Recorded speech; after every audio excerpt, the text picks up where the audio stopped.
Everyone knows the story of the Titanic, how the largest moving object ever fashioned by the hand of man hit an iceberg on its maiden voyage and sank in the middle of the North Atlantic.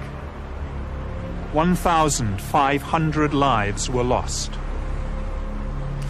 The tragedy has been well documented in books and on film. No matter how often the story is told, it never fails to capture our imagination. Yet, it is a story that has left many questions unanswered. Now, for the first time, we take a fresh look at some of the mysteries surrounding the Titanic and reveal evidence that leads to a compelling and shocking hypothesis: that the ship that plummeted 2 miles to the bottom of the sea was not the Titanic, but its sister ship, the Olympic.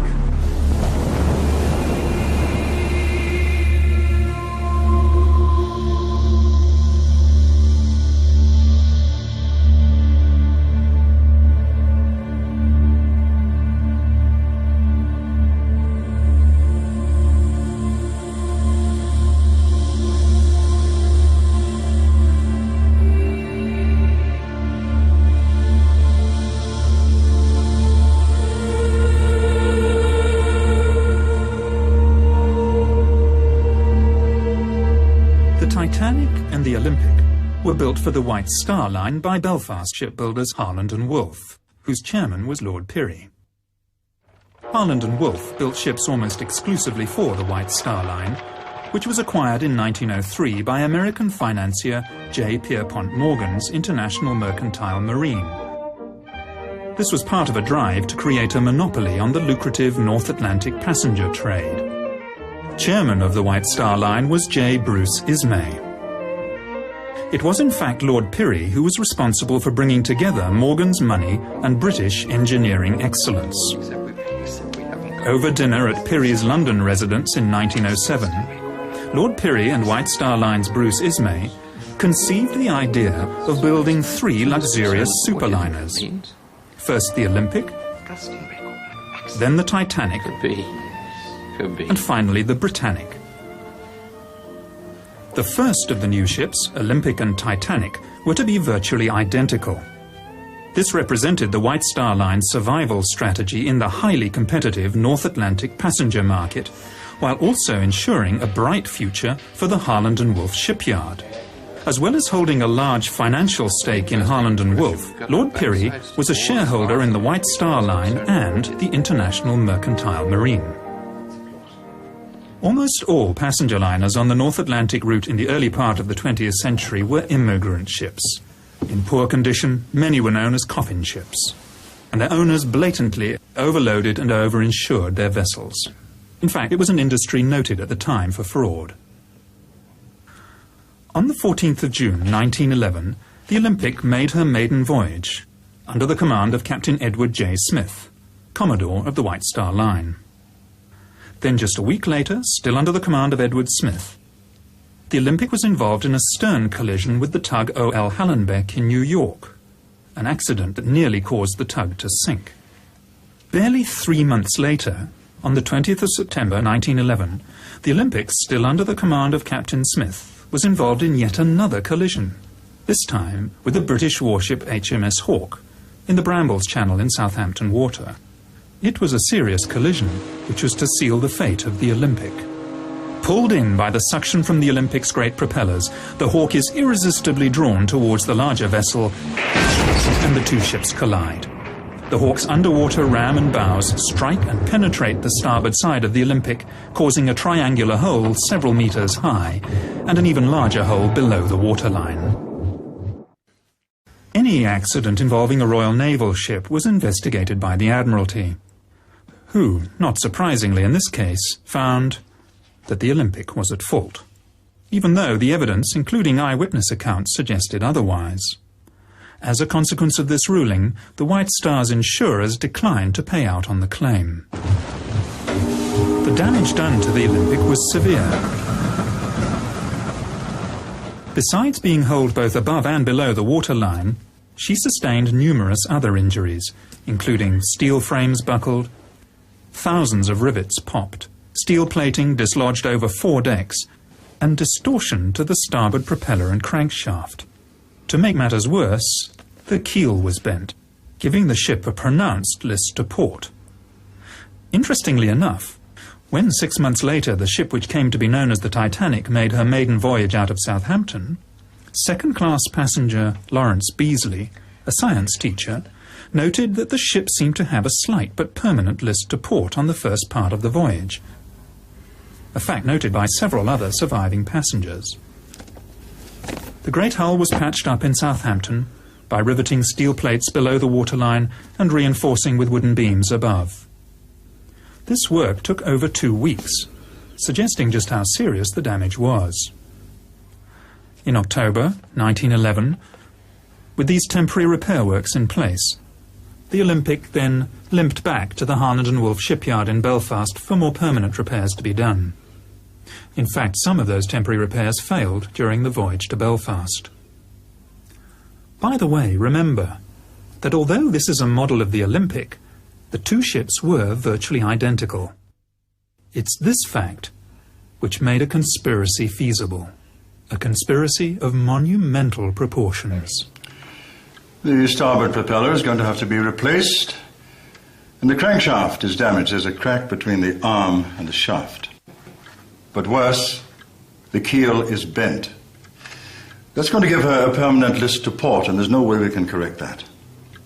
We're going to have to cut the ship in half, insert a new frame, and then put it all back together again. The job is going to take months, and frankly, for what it's going to cost, I think it's simply a waste of time.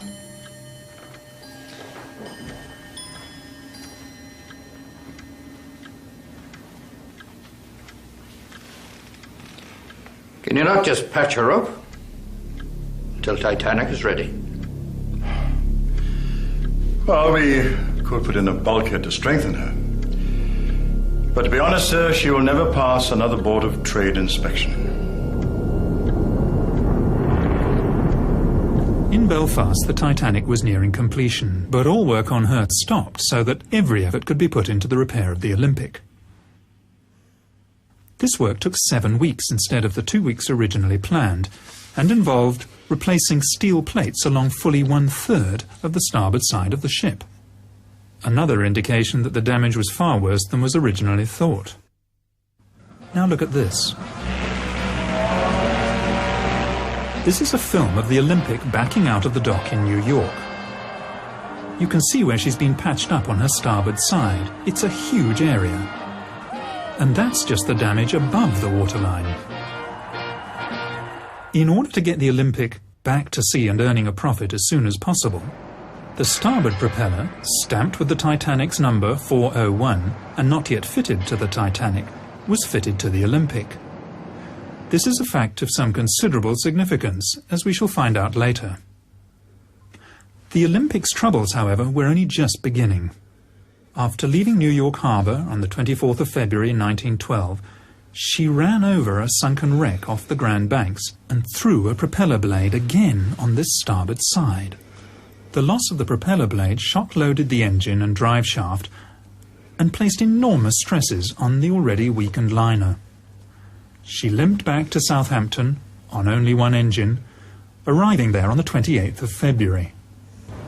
By the 2nd of March, she was once again in the Thompson dry dock in Belfast, having her propeller blade replaced. This should have taken only a few hours, but the Olympic was there, in Belfast, until the 7th of March. In Belfast, the Titanic and the Olympic were most often berthed side by side, and were regularly moved in and out of the Thompson dry dock, especially during repairs to the Olympic. On close examination of contemporary archive photographs, it is possible to see the minor differences in design that tell the 2 ships apart. On the forward part of C deck, Olympic was built with 16 portholes. The Titanic with 14. Somewhat mysteriously, the Titanic has acquired 2 extra portholes between its launch and its maiden voyage. This clearly points to the possibility that the 2 ships were switched.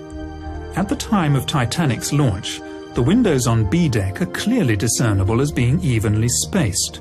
Yet at the time of her maiden voyage, they have taken on a distinctly uneven appearance. And whereas the Olympic had been open to the public for inspection in Belfast and Liverpool, Titanic was not. That first week in March 1912 was the last time that the Olympic and Titanic were together in Belfast. The twin ships side by side on the River Lagan. And that was when the decision to switch them could have been made. You can't be serious.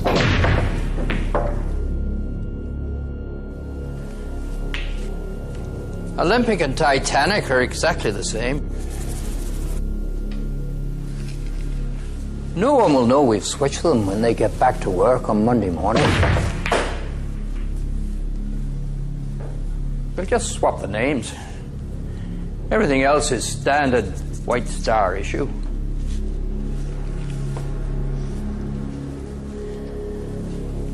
I had some boys at the yard who'll do the job for a couple of £100 each and say nothing.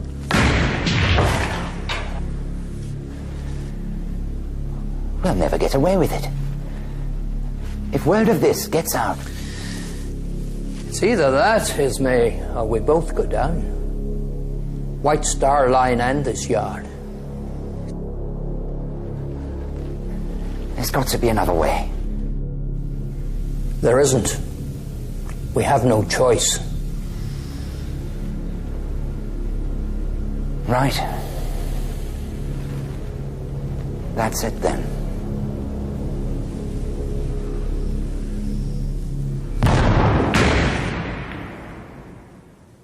Switching the two ships would have been a remarkably simple undertaking. There were no members of the press poking around or roving TV crews looking for a story. Even photography was in its infancy at the time. And generally, people believed what they were told to be the truth. All crockery, linen and so on was White Star standard issue, interchangeable from ship to ship. Letterheads and menus, etc., were styled to the particular ship, but could easily have been changed. Only the names on the bows and sterns of the ships, the nameplates on the lifeboats and 48 lifebelts would have to be swapped. This could easily have been achieved using a very small crew, literally over a weekend. And it's highly unlikely that anyone would have noticed a switch when they returned to work on Monday morning. White Star often used photographs, both exterior and interior, of the Olympic as the Titanic, in their advertisements and press releases. Both ships had tiled and linoleum flooring. Yet, just days before Titanic's maiden voyage, Ismay, chairman of the White Star Line, ordered her floors to be carpeted. Was this to cover Olympic's worn linoleum floors? The Harland and Wolff Yard was a vast labyrinth of buildings and workshops, as well as machinery and ships in various stages of completion. Any unusual activity would hardly be noticed. The social order of the day was such that the majority of the workers would never have thought to question their betters. They lived in a time when the majority of the population were told what to think, where to go, what to do and when to do it. It was also a lot easier in the early years of the century to bribe or even bully men into towing the company line, as we shall see when the surviving crew members returned to Britain. There was no social security safety net for the unemployed, and companies had the power to dismiss whole families of workers if one of them did not do as he was told. There's a wee scam going on here, and the bosses are in on it. They switched those ships 2 weeks ago, and I know it. Listen to me, Paddy. Any more talk from you about two ships being swapped over, and you'll end up at the bottom of the River Lagan. So remember that when you get back to your wife and your 17 kids. You Irish scum. The Olympics' original sea trials, conducted by the Board of Trade, lasted 2 full days, while the ship was put through its paces. Strangely, the Titanic's sea trials were a most peremptory affair. No strenuous manoeuvres were carried out, and the inspection was over in time for lunch. Of course, by now the switch had taken place. The collision between the Olympic and HMS Hawke was by no means Captain Smith's first incident at sea. In fact, he had one of the worst professional records of his day. The Commodore of the White Star Line was a show-off, who liked to drive his ships as though they were giant speedboats, and he damaged a few in his time. The 3 incidents involving the Olympic, which probably damaged her permanently, must have put him in a very serious position in the eyes of his employers. Could he perhaps have been summoned by J. Bruce Ismay, chairman of the White Star Line, once it became obvious that the Olympic was a write-off? If so, it would have been a meeting with the very gravest of consequences. Oh, come now, E.J. We've always been good to you. Kept you in brandy and cigars. Besides, it's not going to be that difficult. You've broken a few of our ships, E.J. The Republic, the Germanic, the Coptic. And when that fire broke out on the Majestic and those crewmen were killed... Yes, I know you denied it had ever happened. But we did know. We gave you command of the Olympic, and look what a disaster that's turned out to be. And we always paid you well, E.J. Look, it's not for me. It's for the company.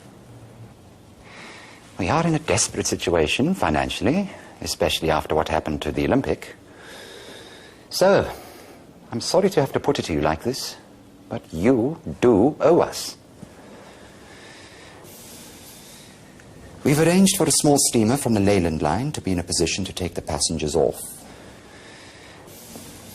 I have a good man lined up for the job. Lord. Captain Stanley Lord. Ever come across him? Well, he's done this sort of thing before.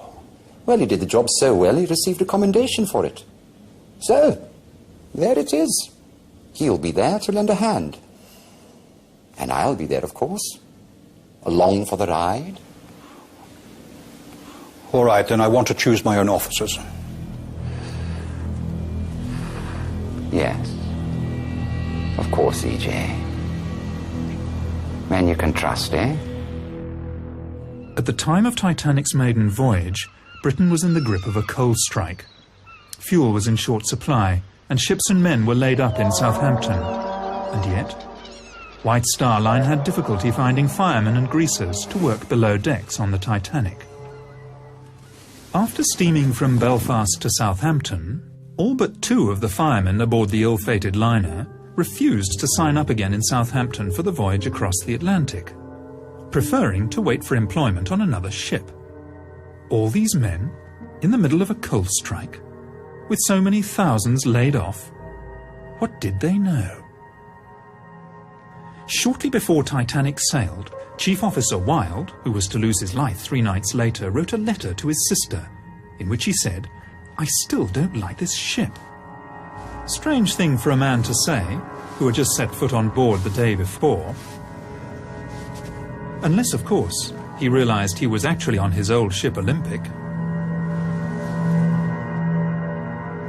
It's strange to think that as the Olympic, now renamed the Titanic, was preparing to make her second maiden voyage, the ship that started out life as the Titanic and was now called the Olympic had to enter her working life with no fanfare at all.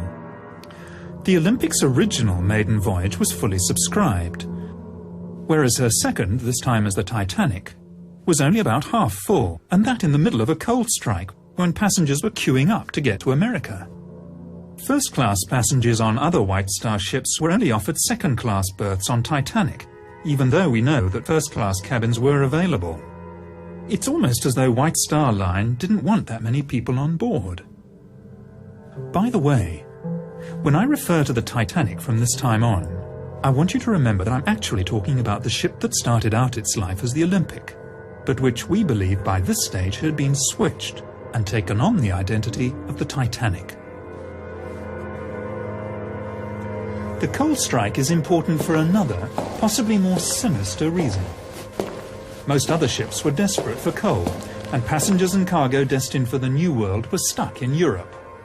Yet, the Leyland liner Californian, under the command of Captain Stanley Lord, left the port of London on the 5th of April, 1912, just 5 days before Titanic's departure from Southampton, not only fully coaled, but apart from her own crew, empty of passengers.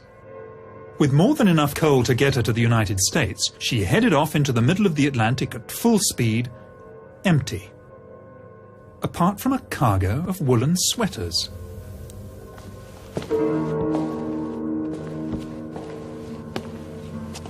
Over 50, mostly first-class passengers, cancelled their passages on the Titanic at the last minute, many of them close friends and business associates of J.P. Morgan.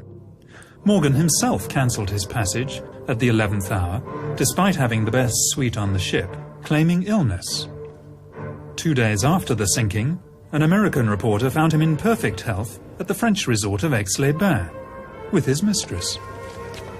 Morgan also had several valuable bronze statues which he was planning to import to the United States, taken off the Titanic an hour before she sailed. Could Morgan have known the fate of the Titanic fully 4 days before the disaster? Florence Ismay, wife of J. Bruce Ismay, also turned down the opportunity of taking the maiden voyage on the world's most luxurious liner, preferring instead to take their children on a motoring holiday, after first claiming ill health.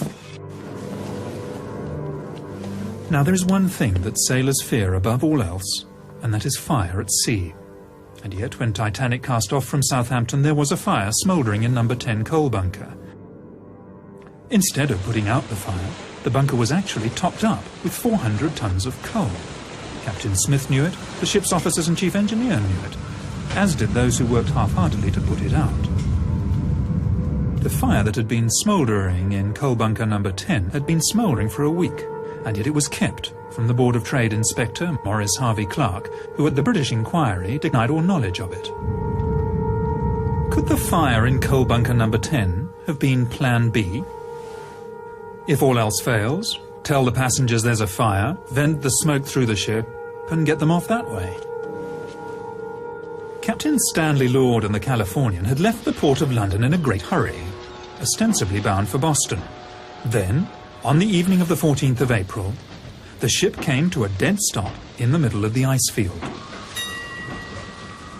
Strangely, Captain Lord, 6 foot tall, elected to sleep that night fully clothed on a 5.5-foot couch in the chart room, rather than in his cabin.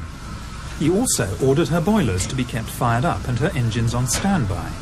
Why? Was he expecting some sort of emergency that might mean a last-minute dash into the night? That evening, the Titanic received 6 radio messages.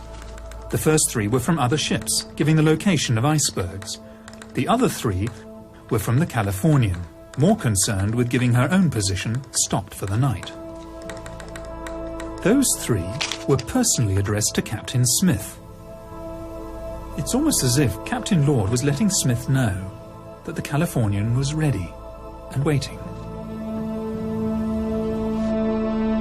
Captain Smith had delayed turning the corner on the outward southern track. He ordered the turn to the west 10 miles further south than the normal turning point. This was certainly not as an evasive measure to avoid the ice field, but one designed to take him directly into it. He must have known this. Tragically, Captain Lord failed to keep his radio operator awake. Even so, the Californian's last message to the Titanic never got there. The Titanic's radio operators were too busy with passengers' messages.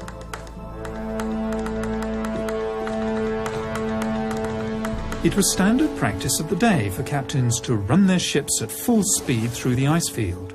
Any object large enough to damage an iron steamship would be seen in plenty of time to avoid it. Other ships in the vicinity cruised on at full speed on that night, so in that respect Captain Smith was by no means unique. So why, then, was the Californian stopped? Had she reached her destination, and was she now waiting?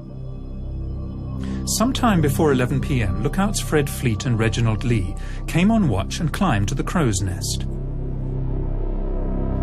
Captain Smith retired for the night, but coincidentally, like Stanley Lord, he also chose to rest fully clothed, not in his own cabin, but in the chart room behind the bridge, almost as if he expected to be called back to the bridge at any moment.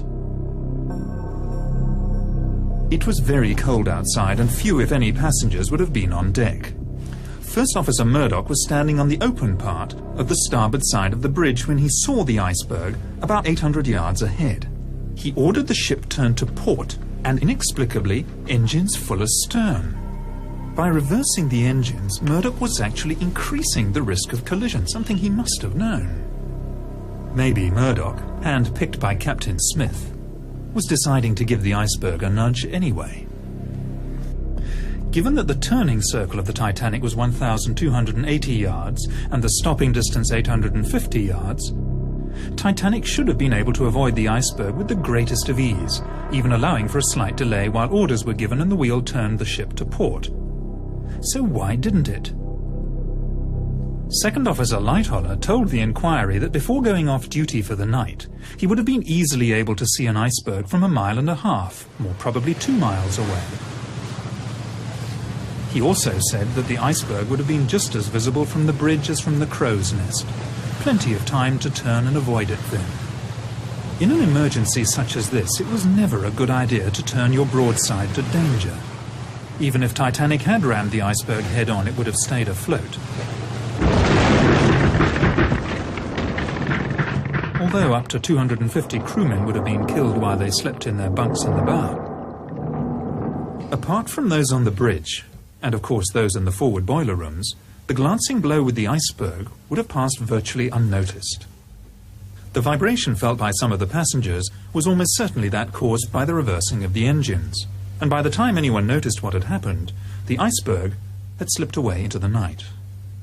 Captain Smith was on the bridge in a matter of seconds, but instead of a general call to stations, his officers acted as though there were no emergency at all.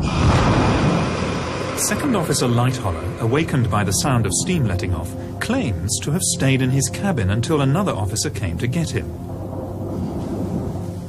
His evidence later, to the effect that he had stayed there because he was off duty and thought he should stay where he would expect to be found, simply does not ring true. The bridge was only a few seconds' walk from his cabin in the officers' quarters, and he should have gone straight there at the first hint of trouble. So why didn't he? A few passengers came out of their cabins to see why the engines had stopped, but for the first 40 minutes after the collision there was really no sense of danger at all. One can understand this frame of mind on the part of the passengers, even on the part of the crew. Except for those who were dousing the fires in boiler rooms 5 and 6. After all, they thought they were on an unsinkable ship. But for the captain and the officers, who were in full possession of the facts, there is really no excuse. They did it because they expected to be rescued. It was 35 minutes before the first distress signal was sent. 35 minutes before the first radio emergency, CQD, was sent. 45 minutes before starting the pumps. 45 minutes before starting to prepare the lifeboats. And a full hour and 25 minutes before the first one was launched. Only 6 crew members were on watch at the time Titanic struck the iceberg. First Officer Murdoch and Sixth Officer Moody were later drowned. Of the surviving crew members, Quartermaster Alfred Oliver was aft of the bridge at the time and saw nothing. Helmsman Robert Hitchins was hastily transferred to a job as harbour master in Cape Town, which leaves lookouts Frederick, Fleet and Reginald Lee. At the British inquiry, as a witness, Frederick Fleet was clearly defensive, edgy, obviously didn't trust his questioners and at times was downright surly. But then he was under the watchful gaze of J. Bruce Ismay, the chairman of the White Star Line, and the lawyers. I'm no judge of distances or spaces. Was it a mile away, or how far away was it? I cannot say. Can you not give any estimate? No, sir. Was it half a mile? I cannot say. It is impossible to tell. Was it as far away as the boat's length? I could not say. Can you not say anything about it? No, sir. You really do not understand. That gentleman is not trying to get round you at all. Well, some of them are, though. Is there any more I'd like to have a go at me?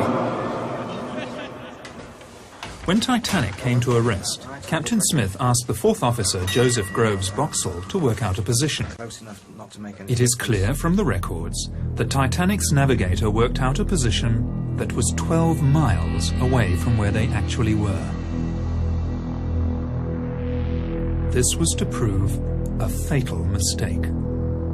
We know he was 12 miles out in his calculations because of the actual location of the wreck. The position that Boxall gave would have put the Titanic within sight of the Californian. Was that where he thought he should have been? For some reason, Captain Smith ordered the Titanic to move half-speed ahead for another 5 minutes before stopping the engines again for the last time.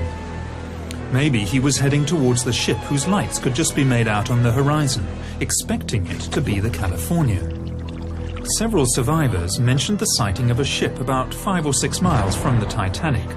The Titanic could easily have steamed there, yet Smith was content to assume the ship would sail over to him, because he believed it was the Californian. At this point, let's examine what's happened so far. A stricken ocean liner is dead in the water.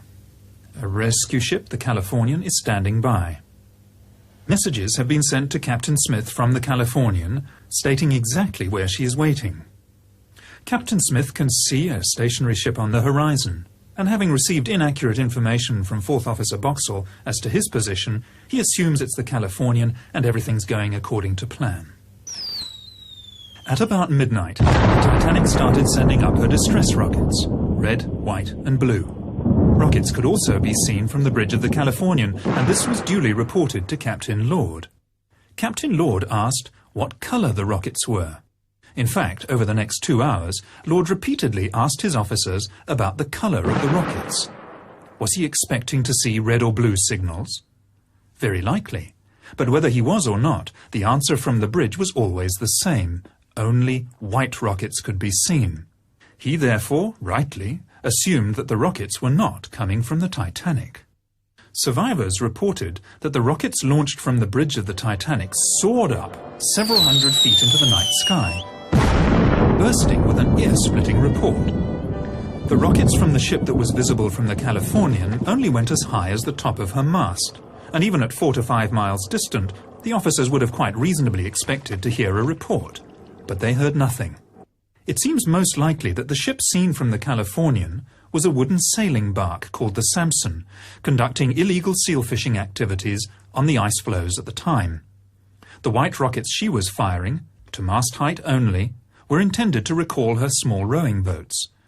A few months after the disaster, the captain of the Samson said that he had also seen a large liner firing rockets and that he had not gone to investigate because of his own illegal activities. The Californian's apprentice, Gibson, later testified that he saw only 8 rockets fired from the ship, and all white. The Titanic had fired at least 18, possibly as many as 22, and had included red and blue. Titanic survivor Miss Edith Russell said the officers told them all, "Don't worry, the Californian will pick everybody up if you don't come back for breakfast." How could they possibly have known it was the Californian? It's hard to believe in such an emergency, but they were letting lifeboats go half full.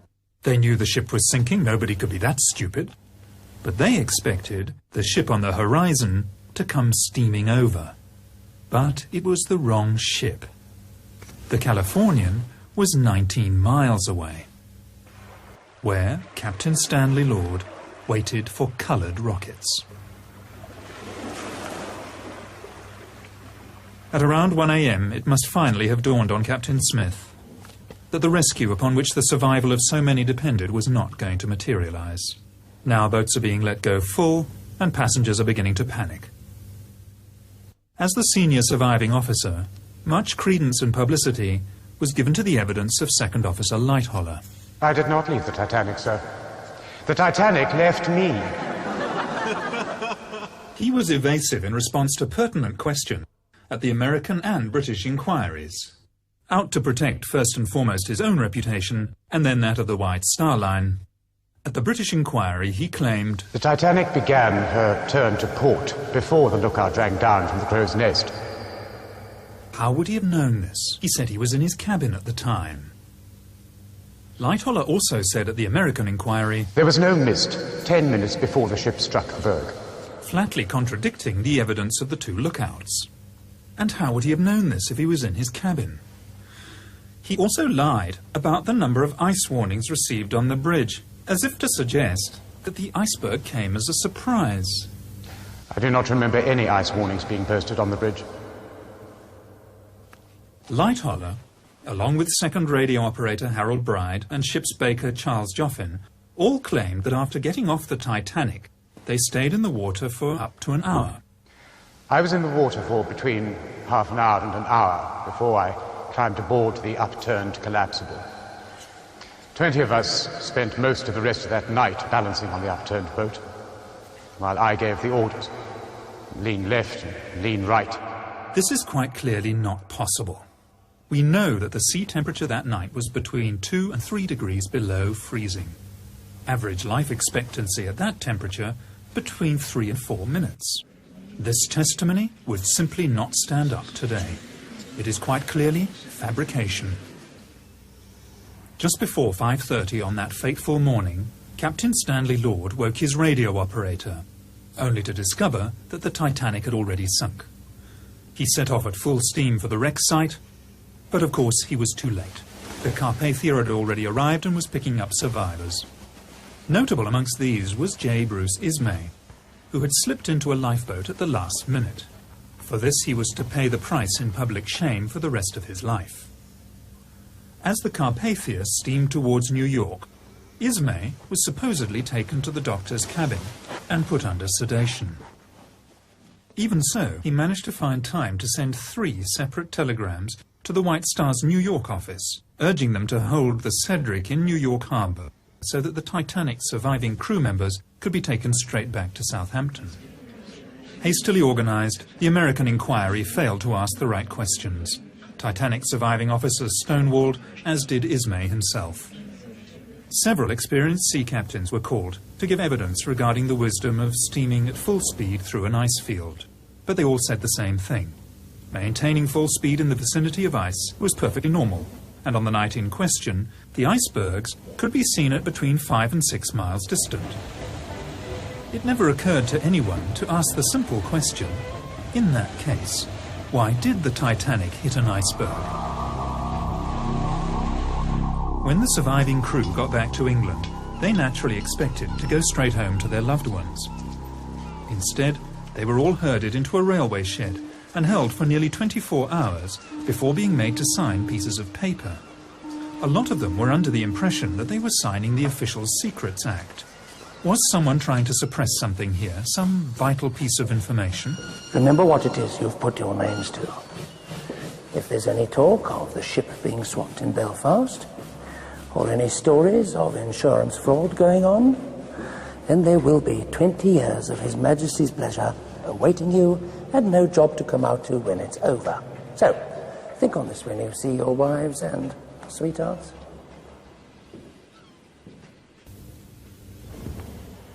Ismay, Lightoller and the other surviving officers all came back to England on the steamship Adriatic.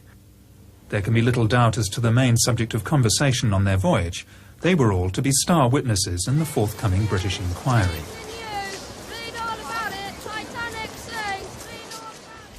Now, it is unlikely that a fraud of such immense proportions could have been undertaken without the collusion of the authorities, notably the British government, as we shall see later when we look at the inquiry. In fact, it makes perfect sense for the government of the day, under Prime Minister Lord Asquith, to have colluded in a cover-up.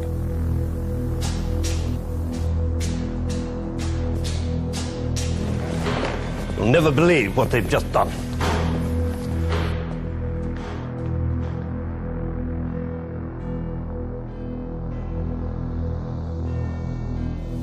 How many? I'm told 1,500. The position is simply this, Prime Minister.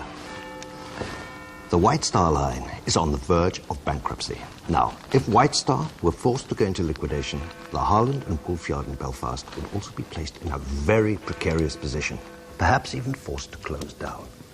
Now, that means that 20,000 men will be laid off, not to mention the effect on all the subsidiary and dependent industries. Quite frankly, it is a political situation we cannot afford, Prime Minister.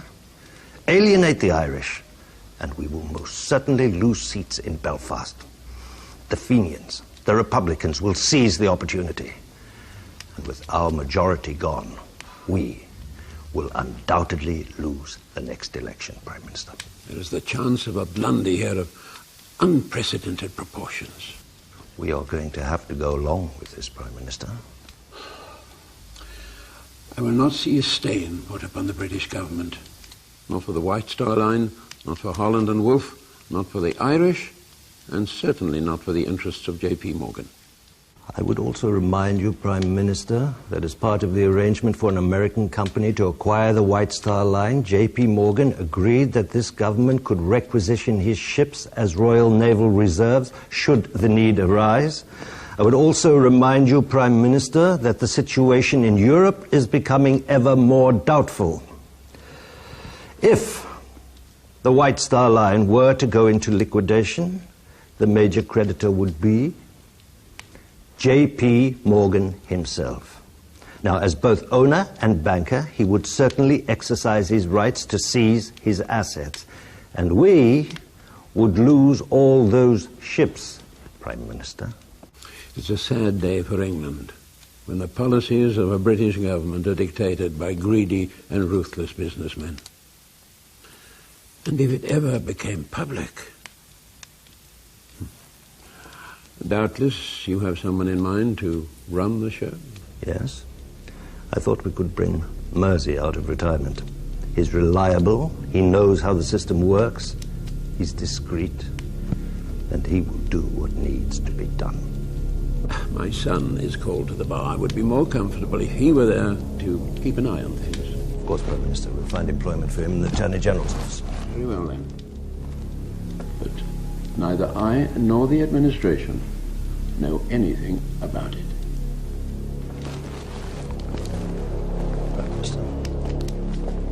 So, the Board of Trade inquiry was to be conducted by Lord Mersey, President of the Board of Trade and no stranger to the art of cover-up.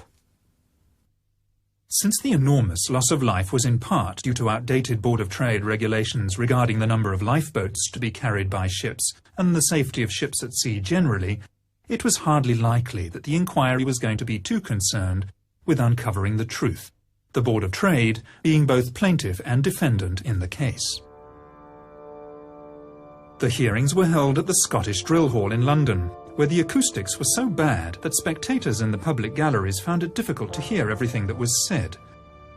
Lord Mersey had complained about the unfortunate choice of venue, but then again it had been booked by his son.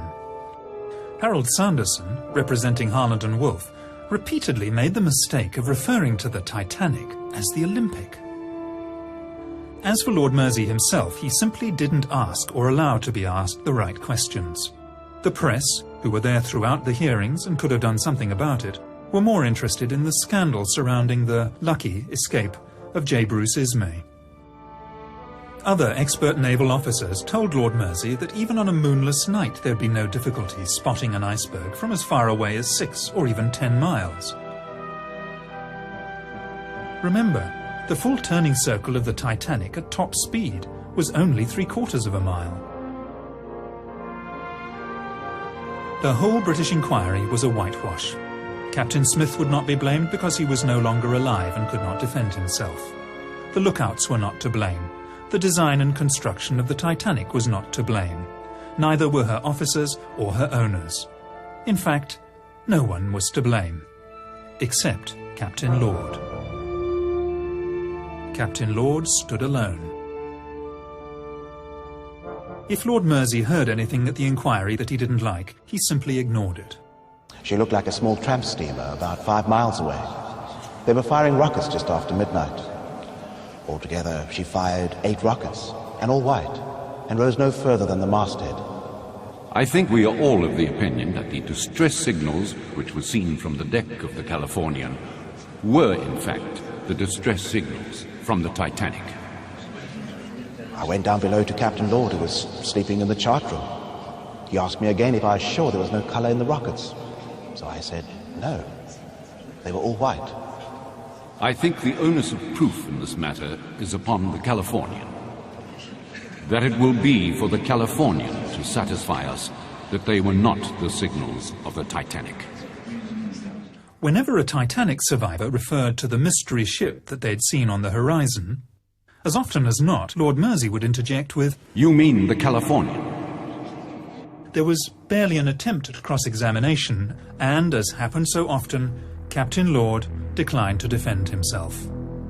Perhaps out of fear that he might reveal his part in the conspiracy. Furthermore, When the inquiry heard from passengers who'd been aboard the Mount Temple that they'd actually seen the Titanic on the horizon and were even close enough to hear the last 2 reports of her rockets, Lord Mersey repeatedly interrupted them. You do not give me the answers that please me. Of course, if Lord Mersey was a party to the cover-up, he would have known about Captain Lord's secret mission and of how the rescue plan failed, largely because of circumstances outside Captain Lord's control. And yet, Lord Mersey repeatedly interrupted the testimony of Californian's officers and instead accepted evidence against Captain Lord that would have been laughed out of court under normal circumstances. Was Captain Lord being made a scapegoat because he had failed to do what he'd been engaged to do on the night of the disaster? Of course, by highlighting Lord and the Californian, Lord Mersey was drawing attention away from rather more sensitive issues. Titanic's bulkheads should have gone 1 deck higher. It was the Board of Trade's own regulations that allowed Titanic to go to sea with too few lifeboats, and the Board of Trade's inspectors who had been so ready to sign the ship off as fit to go to sea in the first place. Titanic cost $10 million to build, and as a brand new ship would have been insurable for that amount and more.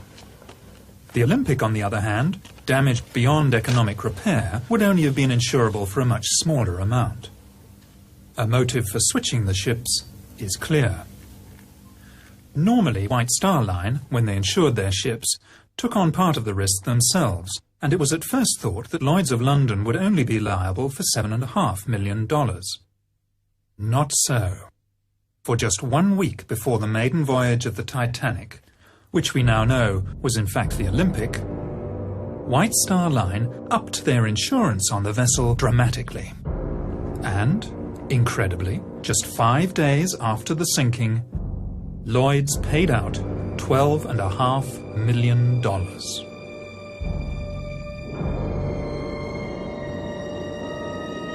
Although 3/4 of a century at the bottom of the Atlantic Ocean did not exactly preserve Titanic in museum-like condition, there is enough left of the wreck to give us more than just an idea of what really happened. Corrosion has done its relentless work, but where the original black paint of the hull has flaked away, it is still possible to see spots of grey paint, which formed the undercoat, except that grey paint was only used as an undercoat on the Olympic and not on the Titanic. Examination of the starboard propeller reveals the number 01 stamped into the metal. In fairness, there is too much corrosion to make out the number 4 clearly, but remember the starboard propeller, numbered 401 for the Titanic, was put on the Olympic as part of the repairs after the collision with the Hawk. Remote cameras under the control of the discoverer of the Titanic wreck, Dr. Robert Ballard, have examined the stern section of the ship. They show that in addition to the lateral bulkheads that were a feature of both the Titanic and the Olympic, there is a longitudinal bulkhead in the stern section where there was none on the original plans for either vessel. The position of this bulkhead suggests a temporary repair has been carried out to strengthen the keel, a keel perhaps damaged by the collision with HMS Hawk. And finally, a close look at the bow could reveal the most damning evidence of all. In 1986, the French National Oceanographic Institute examined the wreck with Dr. Robert Ballard. One of the things they checked was the name of the ship. In keeping with White Star tradition, both ships had their names engraved into the upper bow plates in letters 4 foot high. Examination of the wreck and the name Titanic shows that it is made of iron letters which have been riveted onto the original bow plates. With the passage of time, 2 of the letters have dropped off and been lost forever in the sediment of the sea bed. At the place where they once were, engraved into the hull, are the letters M and